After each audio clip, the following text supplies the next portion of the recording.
आदरणीय दर्शकबिन नमस्कार। म रुबिन विक बारबर्दिया नगरपालिका वार्ड नम्बर 8बाट आज चाहिँ हामी कर्न फार्मिङ मकै खेतीको बारेमा बुझ्नेछौँ। मकै चाहिँ गर्मीयाममा हुने एउटा राम्रो खेती हो।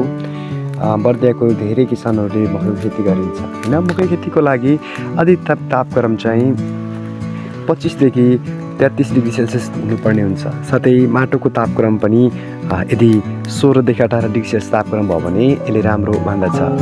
मकै राम्रो हुनको लागि माटोको पिएचमा चाहिँ 5.5 देखि 6.5 पर्ने हुन्छ। मकै हामीले कसरी लाउने भन्ने विषयमा आज म तपाईँलाई सिकाइराखेको छु।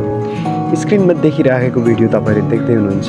यो चाहिँ बारबर्दिया नगरपालिका वडा नम्बर 8को किसानले लगाउँदै हुनुहुन्छ। यो तरिकाबाट पनि तपाईँले मकै खेती गर्न सक्नुहुन्छ।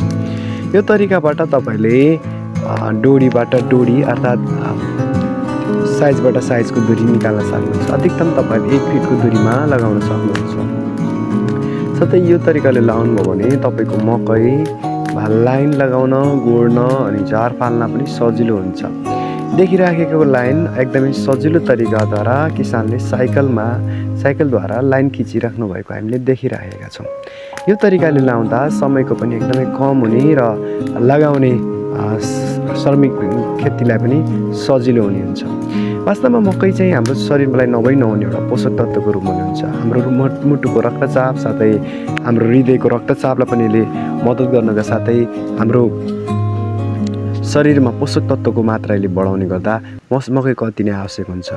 प्राय हामी मकैको विभिन्न तरिकाले यसको युज गर्ने गर्दछौँ। मकैको लागि हामीले यसलाई ढिँडोद्वारा पनि खान सक्छौँ, साथै पिठो बनाएर पनि खान सक्छौँ र पशुको लागि पनि खुवाउन सक्छौँ।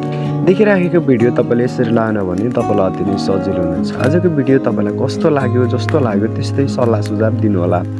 र जुन भिडियो त हामीले बनाइराखेका छौँ, यो भिडियो बनाउन हामीलाई केही महत्त्वपूर्ण समय खर्च गर्नुपर्ने, मेहनत गर्नुपर्ने भएको कारणले गर्दा यस भिडियोलाई लाइक, सेयर, कमेन्ट गर्न नभुल्नुहोला।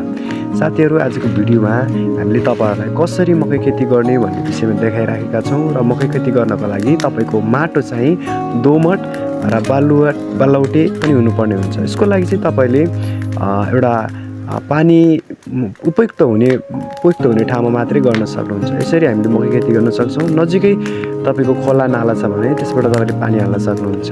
यसरी घेरामा तपाईँले यसरी लाउनु भने सजिलो हुन्छ। अनि देखिराखेको भिडियोमा जस्तो घेराबाट घेरा लगाइरहनु भएको छ, यसरी बुटोमा चाहिँ एउटा सुन्दरता पनि देखिने र एउटा राम्रो पनि हुने भएको कारणले गर्दा यो तरिका तपाईँले अपनाउनुहोस्, जसबाट तपाईँले चाहिँ सजिलै एउटा राम्रो मकै खेती गर्न सक्नुहुन्छ। मकै खेती गर्नको लागि तपाईँले हाइब्रिड मकै र लोकल मकैका जातहरू पनि लगाउन सक्नुहुन्छ। यसरी मकै खेती गर्दा तपाईँले कट्ठामा 2 कट्ठामा झन्डै 3 देखि 4 क्विन्टलसम्म पनि फलाउन सक्नुहुन्छ।